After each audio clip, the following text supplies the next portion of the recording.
Hello, everybody, and welcome to this newest episode of Small Business Success Talk. I'm your host, Christy Smallwood, and I very much appreciate the time that you give us every time that you listen to an episode or actually watch to be able to learn about another small business owner, something that gives you an idea of who they are, what they've come through, how they're overcoming challenges, how they enjoy what they do, like why are they doing what they do to begin with. So thank you for joining us in this episode where my guest, I'll introduce him in just a minute, is also a member of the sponsor partner, which is the Chamber of St. Matthews. I throw them out all the time because they are such a wonderful group of people to be a part of. As the chamber for small businesses, it's important to have those connections, to be able to build your business, to have where they do all the work to setting up an event to go meet new people. They help make those connections. They set you up in opportunities to get in front of the community. It's just being a part of the chamber should be a great thing for your business. Find a chamber that is thriving, who has a lot of life to it. That'd be one like the Chamber of St. Matthews. So can't speak highly enough of my chamber, probably because I'm highly involved with them. We all love each other around here. We have a lot of fun. We take what we do very seriously, but ourselves not so much. And that's a lot of what you experience when you listen to these episodes of Small Business Success Talk, because where I love business. I love all things about business, except the bookkeeping part. I really don't like to sit and do that. But I'm also not that person that likes to live in spreadsheets all day. So that would be on me. If you love working in spreadsheets all day, I love you. You are fantastic. I love people like that. This is the other thing about spotlighting small businesses, is because there's such a variety of business owners out there who have said, I love doing this and I want to figure out how to make money doing it. Is it something that the marketplace needs? How can I do this thing? I love these people I just want to do things for. Like, there's such a heart for service in small business, and that's who I support. So that is like what you get into when you're listening to these episodes. My guest today, while he is also a fellow chamber member, he was actually assigned to me when I was on the board of the chamber as my little protege, if you will. Not that he needed it. Sure, he's younger because I'm old, but that's neither here nor there. He was brand new to the board, so he was my little board buddy, Dallas Montgomery. Dallas is our resident farm boy, if you will. Like there's nothing wrong with that. Like he literally stands out in the crowd because he looks like he grew up on a farm. He's Indiana raised, like Hoosier, right? Hoosiers are corn fed. This is what I'm getting down to. Dallas is a good looking guy, very sweet, very nice, loves his business. He has a family owned business with his sister and his dad, and they've been doing it for years. And it's just been really good to finally get him, had him live in here. And we're going to talk about a little bit about the other things that get him suckered into a lot. So Dallas and I have great friendship. So it's good to have a friend on the other side of the table today for this episode. And he's live in the office studio. So this will be fun. So Montgomery Farms is a local business to the Kentuckiana region. So he's in the Indiana side in the Louisville DMA. So that's why it's called Kentuckiana. Then he's based in Underwood, Indiana, which is in Scott County. And he is an event venue that has a barn on it. And the reason why he says it different, I'll let him explain in that. But he's just such a great guy. I can't speak highly enough about Dallas. He is his own kind of funny, that's for sure.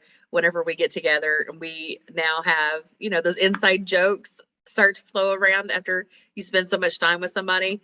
He and I have that too. So again, it's going to be a fun episode. Can't wait to introduce you to my friend and guest today on Small Business Success Talk, Dallas Montgomery.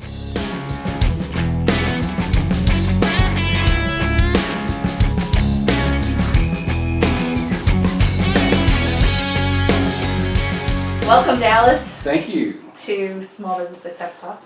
I've talked you into other things before, so thanks for getting talked into this. Well, I've been talked into worse. So. We won't mention that on this podcast unless you really wanted to go there. Right. So I want you to tell everybody all about Dallas Montgomery and Montgomery Farms. Yes. Well, Montgomery Farms is a 40-acre outdoor venue in southern Indiana, located in Scottsburg. We're about 25 minutes north of the river, easy to get to. We do a lot of weddings. We do corporate events, weddings, private events, you name it. Anything that you can think of at a venue, we do. We do have 40 acres. We have a 150-year-old barn that we've restored completely, and we've done a lot of additions to it. So we have indoor restrooms, bridal suite, groom suites. So we have a lot of the, even though it's a 150-year-old barn, we've got the rustic feel, but all the modern amenities that you're looking for Yes. with the venue. And we can have up to 5,000 people out there with 40 acres. So we've got a lot of options of what we can do. And so my sister and I run the venue, Mandi. She's my sister, and we grew up together across from the venue. And so we I grew would up. hope that you grew up together. Yes, but across from the venue. So Okay. we grew up playing in that barn, and back when the barn had like a floor that you could fall through and all that stuff. It had did you guys ever put corn up or hay and all that, everything? Oh yeah, stored hay, and it used to be a dairy barn down in the bottom and all that stuff, and now the downstairs. So you've been there. I have. And that downstairs that's completely open. Yes. That used to be like 10 different rooms. Okay. And we've torn all that apart and created it into what it is today. And we have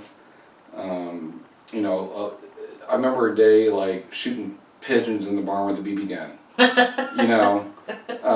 Back when there was pieces of the roof missing. I mean, it's a surprise that the main structure of the barn is still there. But Which it honestly, is. when you're younger, not necessarily little, but when you're younger and you think you can't die or anything, you're impervious to pain, and you think you're on top of the world, that is one of the best places to go exploring, is an old barn. Yes. Yes. And that's where we played when we were kids, and now it's my livelihood. Never quite left the barn. Right. So, okay, but your background isn't just in growing up on the farm. You took some time away from all of that. I did, yes. So after college, I graduated in 2008, which was a terrible time to graduate. During the Great Recession. So I did what everyone else did. They just went back to school because they couldn't afford to be graduated. Right. So I actually kind of found my second calling, and I went to culinary school. And I became a chef, and I was a chef for 7 years until I ended up joining forces with my sister with the event venue. So my background is actually in hospitality as a hotel chef. And I'll tell you what, right now, a lot of the badass chefs, that talk about, running restaurants and stuff like that. I never forget the chef before me that I worked under said that he was told by someone above him that you're not a real chef until you're a hotel chef. You've got room service, you got breakfast, lunch, dinner, and a restaurant. We had 15,000 square feet of banquet space. We were doing $3.2 million a year in just food alone. I know you were telling me earlier about your firecracker shrimp. Yes. And having that fresh, single plated for 600 people. Yes. That's ridiculous. And they were freshly made. Yeah. They weren't just a frozen product brought in, thrown in the fryer. No, I watched you make it here in the kitchen. You watched me make them, and that's how we made them in the hotel as well. So we were doing stuff from scratch, and and so it was just a really great experience getting into, and it just flowed directly into what I do now with running weddings and events. So, a little side note for my listeners, I totally suckered Dallas into helping me on a project for another client of mine who owns it's Charcoal and More is the company, and so we have this plethora of dry rubs and sauces, and it started with glazes. What do you do with a glaze when it's not a ham? What else can we do with these things? And so I totally suckered him into, using his chefery skills to come be creative, and like now we have this whole making new recipes for this other client of what else can we do with this dry rub, what else can we do with that thing, and you've been expert at it. So I'm like, the best dishes that has come out of my kitchen has not been mine. So thank you for allowing me to. Well, maybe you'll have to cook for me sometime so I can compare that. Oh, like you're getting lasagna pretty much. I like lasagna. But yeah, I mean, that was I love those challenges. You know, as far as like, oh, well, here's an ingredient, and then what can you do with that? And it's like, okay, yeah, it's meant for a rub, but can we make a salad dressing out of it?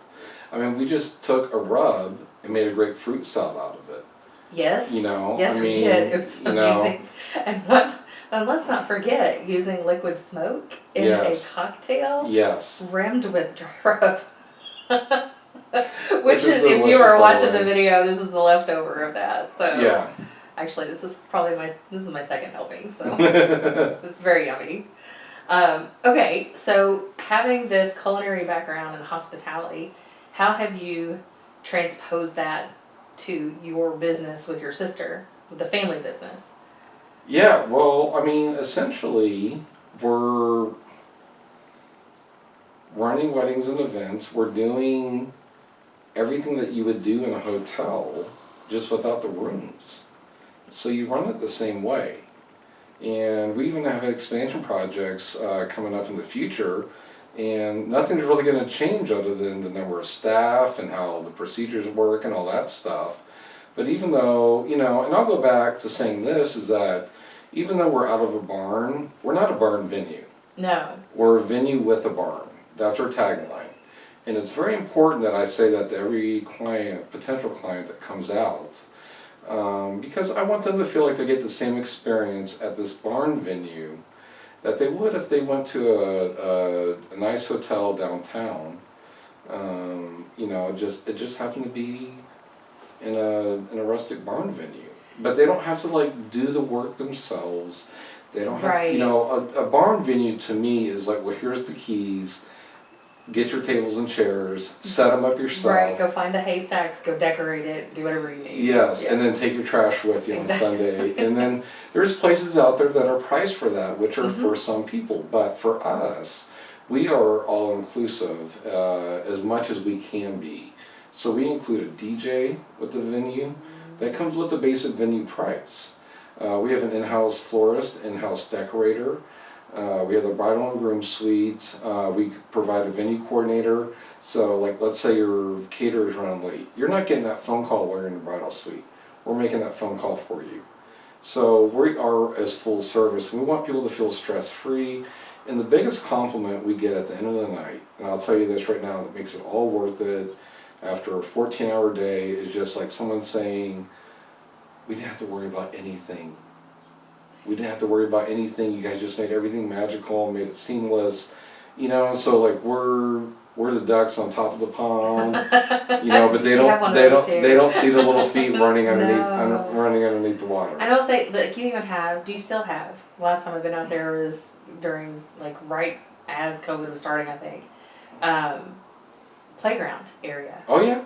Yeah, that's, to me, I have been the person, because I'm single, I'm the one that usually had to watch the kids. Like, Yeah. keep the kids occupied, out of the way. Well, you fix that, like, you have a playground. And the big kids love it too. Yeah. I'm not gonna lie, it's not like I haven't found a beer can or two on top of the playground area. I'm sure there had to be a dare in there somewhere. You're right. Who knows what happens? No, the dare is when someone jumped in the pond. Oh! Did anybody get a video of that? No, they did not. And you know what? Everyone thought it was funny until they had to like, someone's like, we have to take him home. I think he ended up riding home in a truck bed. In or the back something of the like that. truck. Yeah. Which is smart. Yeah. It wasn't smart to jump in the pond, but No. I'm sure you have 1,001 wedding party stories. How much time do you got? we don't have near enough time. Oh my gosh. But Yeah. you tell me at least a couple. Okay, I'll give you a really quick one. bride's mother calls me 3 months before the wedding, and she starts saying that the bride and groom got into it and decided to call things off. So I'm going to my mind like thinking like, okay, I need to go into a conversation about how we don't do refunds. I'm sorry to hear that. And then she just keeps talking, and she says, well, she decided to get back with her baby daddy. Mm. And so I'm thinking at that point, like, okay, is this cause to move the date or not, per our policies? So the whole time I'm just listening and switching the conversations in my head as far as where I'm going to go And all with she's this. doing is just switching the groom? And yes, and what it comes down to is she goes, so what do we have to do, or can we just switch the groom? Let that sink in for a second. It's just awful. And I'm just sitting there dumbfounded like, yes, that's not a problem on our end. We can take care of it. We just need to write a new contract in his name. Oh, wow. How did you handle that professionally? And the conversation from her end was just as if she was like switching linen colors. So Oh my gosh. so that's one I can give you real quick Okay. as far as like, oh, can we just switch the groom? Like, so I'm curious, like, does the new groom know this? I didn't know you could do that. If I'd have known that it was going to be that easy to switch a groom, I could have probably still would have been with somebody. We should probably have a switcher groom fee. Okay, what other story can you tell me? Oh my gosh. We did have to call security down one time. We have security at every event that has alcohol at it. And the family at the end of the night, as they were winding down, we were letting them stay and kind of digress a little bit, and then they just started to get into it. So we had to call the security officer down, and the officer was like, ma'am, I can take you to jail right now, or you can just go home. And I'm like thinking like, this is your daughter's wedding day. Well, she needed to let off some steam. Yeah. Apparently the whole thing was stressful for her. Yes. Okay. Now, was this the same wedding that had the groom switch? No, it was not. I don't double dip my stories. No, they are. Oh my gosh, that is just awful. Like, I can't imagine. Of course, anyway, I am who I am. I just can't imagine that. You know, I'll tell you what is I think the only thing that really causes stress on our ends are where there's families that are so eclectic and they're twice removed from each other. Mm. And you'll have like a second stepfather that's at the wedding. He was part of no planning of it. And when he'll say, well, why are we doing this stuff this way? And it's like, well, that's because what Bridget or whomever, this is what she wanted. And, you can just tell that he just wants to make some decisions. So, you just kind of find ways for him to make decisions, that affect nobody. It's just like, oh, well, would you like to throw some money at the bar? Or something like that. And usually, oh yeah, like I'll throw $200 drinks at the bar or buy the third keg or something like that. And just be like, oh yeah, you're totally helpful. We can make you a specialty drink. Yeah, exactly. This is the Roger Manhattan. I got some dry rubs for that. Yes, you do. Yes, that's a whole different podcast. That's a whole different thing. Just checking the time. Okay, so typically when I do these shows, I want to go deeper into more of what you think about business. Like, what do you experience as a family-owned business? How does that work for you? It works a lot better back in the day. As far as, when we started Montgomery Farms, and I put that in quotes because it's been a couple of things over the years and decades. It started out as a corn patch, corn maze, pumpkin patch, all that stuff. And so when my sister and I were in high school, of course we didn't work together so well. But now we're the ones that are running the business, and it goes really smooth. So being a family business really works out really well for us. Yes, am I going to lie to you and tell you that we don't get into it every once in a while? Yes, we do. You know, that's just nature. You know, you do that with any business partner. But what's really nice is that, you know, we know our strengths and weaknesses because, you know, we're 2 years and 2 days apart, you know, as far as age-wise. So we're almost like twins. And, you know, so we know each other so well. We know what to say and what not to say and when to back off.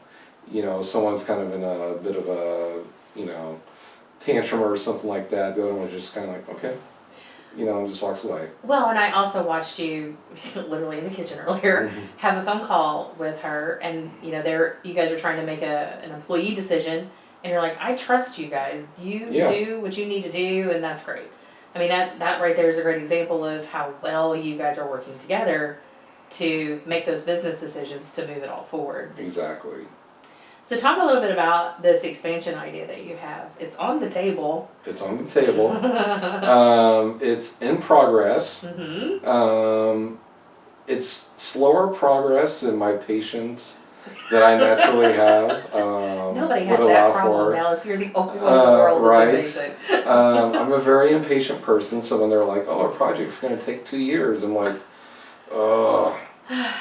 So, but anyway, so our venue currently is only open for 7 months a year. It's an old barn that we've restored, but it's not insulated or anything like that. Right. So we are booking every weekend, and we have been for a couple of years, so we need more weekends. And we could renovate the barn, but we're going to lose the aesthetics of it. It's not going to be the same feel if we insulate it and heat it and cool it. Right. And that would still be millions of dollars. Okay, we've looked into that.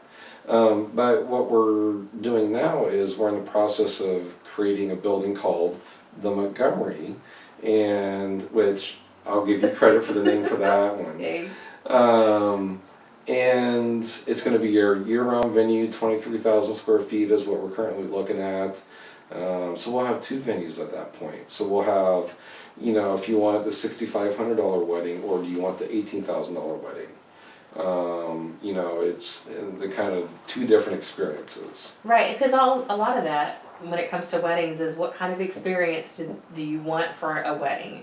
Right. It's an event, and how many people are going to be there? Where are they coming in from? And how big do you want to make this? And like, how much do you want to do for that experience? Like, because with that much space, you can actually do the ceremony in one spot, the reception in another, and a whole different kind of party going on, like an after party. Yes. Like, this is we're all going to behave as adults reception, and then you got the after party room.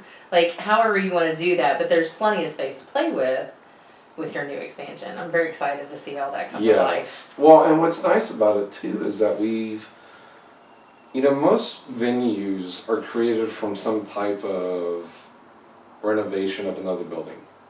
Okay, so a lot of your venues around, especially as you get downtown, it's an old mansion or an old asylum or something like that they've converted into a venue. Did you say asylum? Yeah. What asylum do we have that's an event venue? I don't know. I didn't think you were going to call me out on that. I'm just throwing some options out there. I mean, the only thing I know about old asylums is it's ghost hunters. But wouldn't that make a beautiful venue if you like restored it? Think about it. Well, do you charge an extra fee for the ghosts? If they're real, then yes. Then yes. If they show up at your wedding. That's a whole niche audience right there. But for us to be able to build this building from ground up and design it how we want it to, that's very unique. Yes. And that doesn't happen very often. No, especially in this area. We don't have that happening in the Kentuckiana area. Even our current venue, I mean, it works great. Yes. But it's a 150-year-old barn. Are there things like layout and logistic-wise that we would do differently? Yes, but we have poles running down supporting the building up. You know, so we can only put tables in certain places and things like that. And so now to be able to take a building and say, well, we're going to create it how we want it, and and make it flow not only for the guest experience but also for the employee experience, and do all that stuff. That's really unique. So what's been the biggest challenge you've had to overcome from the get-go of all your business stuff? Oh my gosh. That's a tough question. The biggest challenge of all of this, I would say staying ahead of making sure that you make, especially in this type of wedding industry with the barn venues, staying ahead of what is going to make you successful. So many people jump into it. And I'll give you an example. When we switched from doing like the corn maze and the pumpkin patch and all that stuff, the first thing that they did was they zoned the commercial property. Okay. And had they not done that, then we would have noise ordinance on us. Oh, yeah. The neighbors could call and complain, and all this stuff. Now, of course, we do stuff to be good neighbors. We shut down at 11. Sure. We're not going bumping bass until like 2 a.m. or something like that. But I mean, you got to make these smart decisions. And I've talked to the zoning board, and they said, you will not believe how many young couples come in here and say, I want to turn my barn into a wedding venue. And then when she goes, well, here's what you have to do, here's what you have to pay, here's a process you have to go through to it. And then she says, they're like, okay. And then she sees on Facebook that they're running weddings and stuff like that, and then they get shut down. Right. So, the biggest challenge is, a lot of people just assume things like, oh, I've got a barn, I can start doing weddings out of it. They don't view it as a business in their mind. Right. And that's the hardest part, is that you have to view it as a business and run it as a business and have business experience. Just because you have a barn doesn't mean you're going to be a millionaire running weddings out of your barn. No. You got to do it right. Or else the government or the IRS, they will come after you in a heartbeat. And I chuckle because, just the fact that you think you can make $1 million with anything. Like, I'm still chasing my $1 million, by the way. It's like, It's almost there. It's there. That's in my dreams. That's what I'm doing in my dreams. Right. It's getting there. Like the dog wagging his tail and chasing his feet while I was dreaming. Yes. That's what I'm going after. Not the bone, but the $1 million. It's right there. I feel it. Okay, so you've mentioned your dad and you're part of this business with your sister. What has been some, because you guys are a good family. Like, I enjoy being around in those short spurts of moments, like the annual dinner and things like that. Like, you guys have a really good family.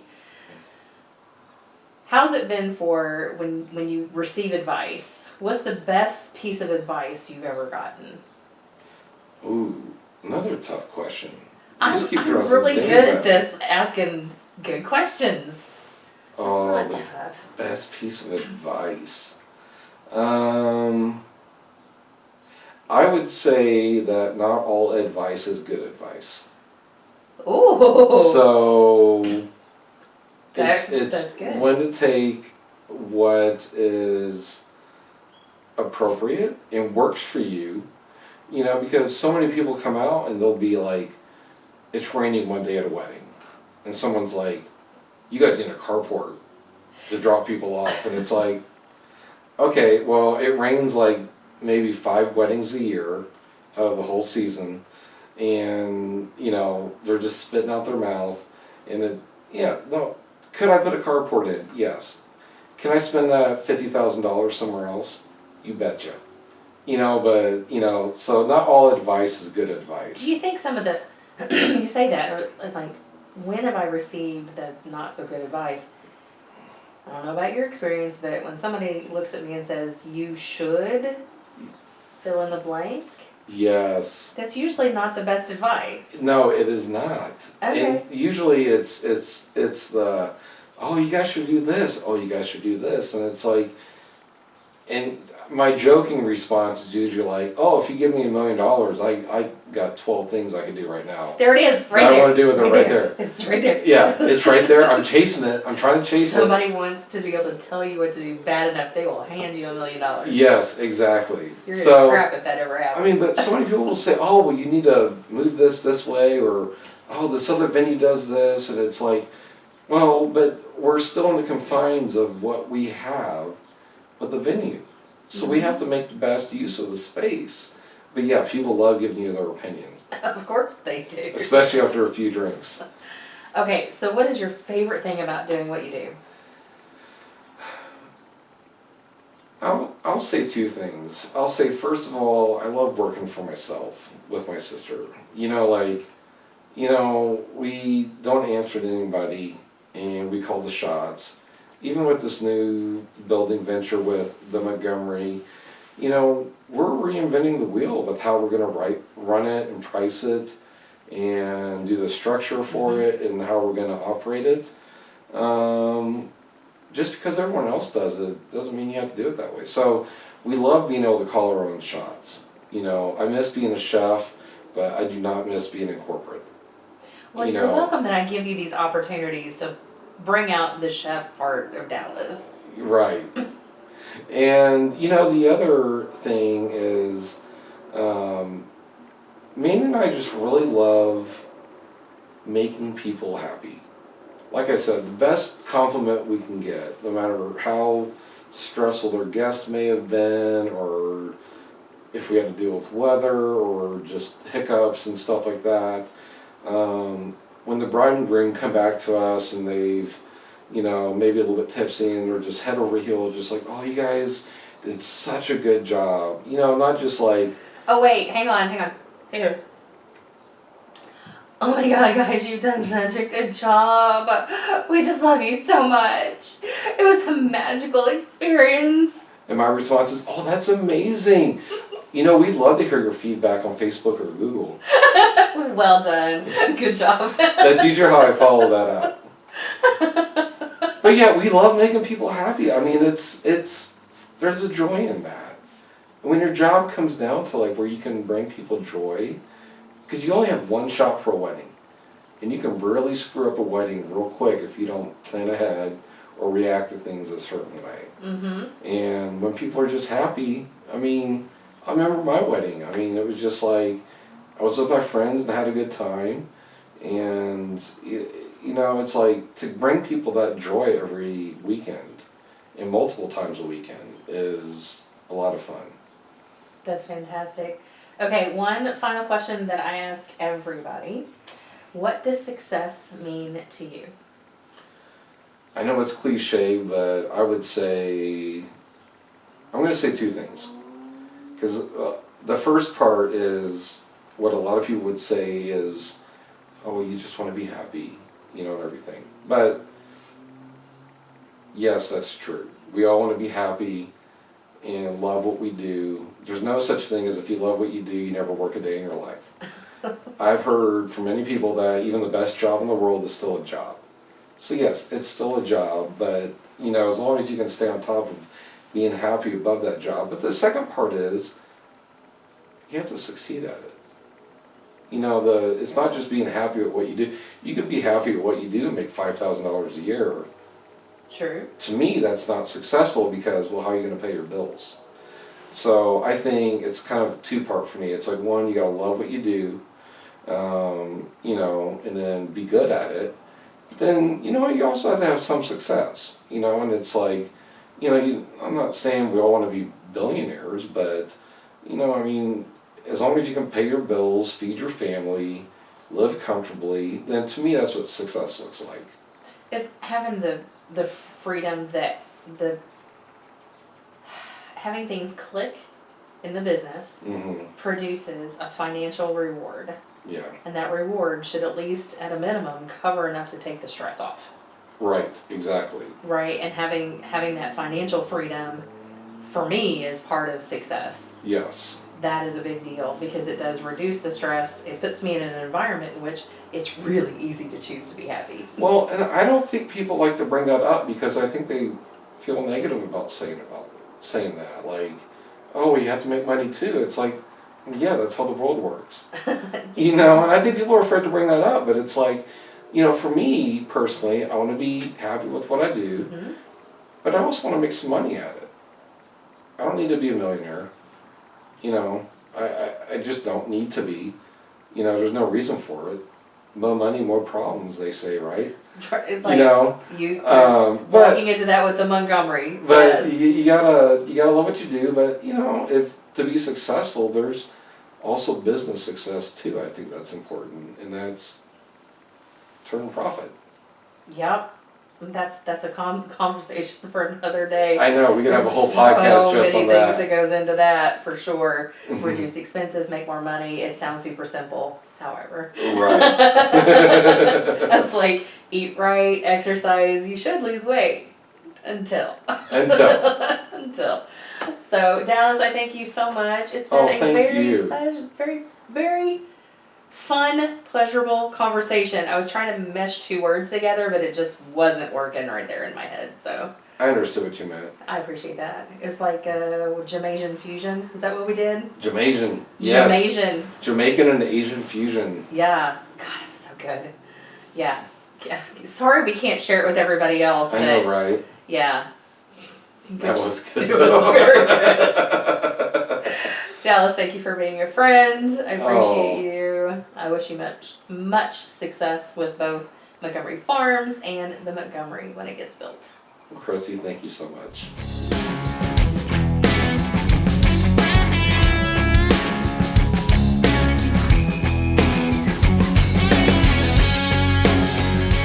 So I told you the episode would be fun, and it's also good to be able to see or hear, listen to a business owner talk about, from the beginnings and their future growth is in progress right now.